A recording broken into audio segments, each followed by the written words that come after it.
Un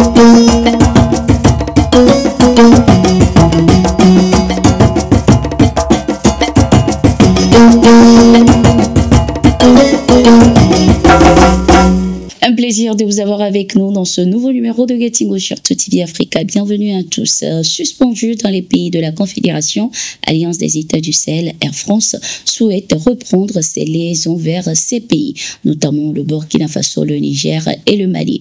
Dans un entretien accordé à Jeune Afrique, Anne Riquel, directrice générale d'Air France, a indiqué que ces pays représentent des marchés clés pour la compagnie. Selon la directrice, des négociations avec les autorités de ces pays compliquent leurs tâches. Par la même occasion, Air France a réaffirmé sa volonté de renforcer ses collaborations avec plusieurs compagnies aériennes africaines, notamment celles du Sénégal et de la Côte d'Ivoire.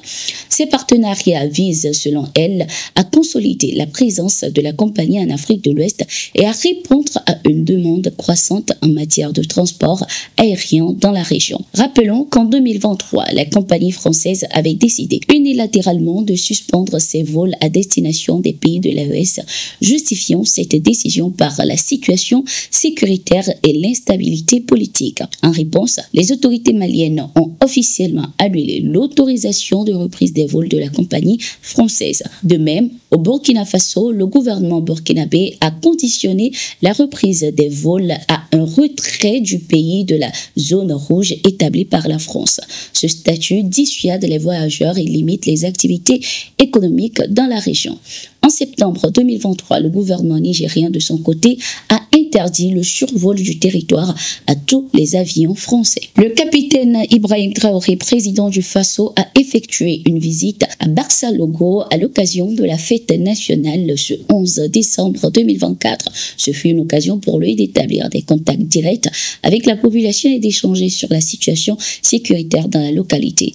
Le chef de Barça-Logo, Naba Nigende, a remercié le capitaine Ibrahim Traoré pour sa visite et a réaffirmé son soutien ainsi que celui des populations au président du Faso. Il a en outre lancé un appel à l'unité et à la fraternité entre les différentes ethnies afin d'accélérer la lutte contre les terroristes. Précisons que la localité de Barça-Logo a subi une attaque sévère en août dernier, faisant plusieurs centaines de morts et de blessés. Depuis lors, les autorités burkinabées ont mis en place des mesures pour renforcer la sécurité dans cette localité. Nous allons apporter une réponse pour que l'ennemi sache que plus jamais nous accepterons de telles barbaries sur notre territoire, avait indiqué Jean-Emmanuel Ouedraogo, actuel premier ministre du pays qui était alors porte-parole du gouvernement burkinabé. La présente visite du capitaine Ibrahim Traoré dans cette localité est également destinée à constater la stabilité de la région et à reconforter une fois de plus les cœurs meurtris.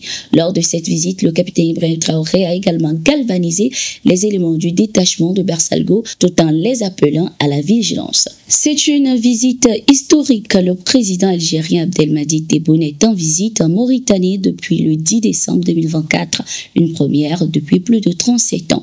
Il a été accueilli à l'aéroport de Nouakchott par son homologue mauritanien Mohamed Ould Cheikh Ghazouani. Cette visite d'Abdelmadjid Tebboune s'inscrit dans le cadre de la conférence continentale sur l'éducation, la jeunesse et l'employabilité organisée par l'Union africaine à Nouakchott les 9, 10 et 11 décembre 2024.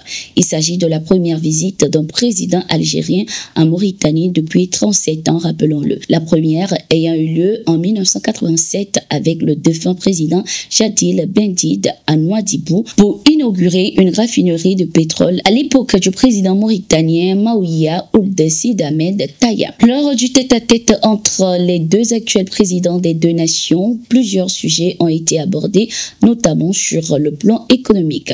Les deux pays entretiennent des relations commerciales, des investissements et des projets d'infrastructures de base importants, entre autres, ont été également évoqués par la même occasion. En Ouganda, le procès de l'opposant Kizza Besigye a été reporté au 7 janvier 2025.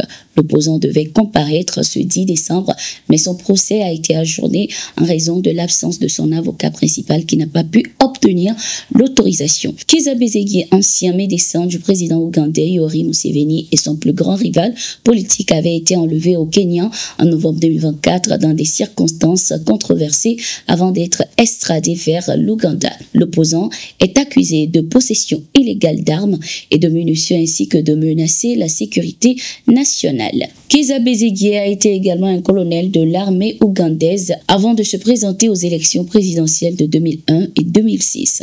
C'était tout pour cette édition. Merci d'être resté avec nous. Nous sommes en continu sur nos différentes plateformes et sur notre site d'information, le www.tourafrica.com.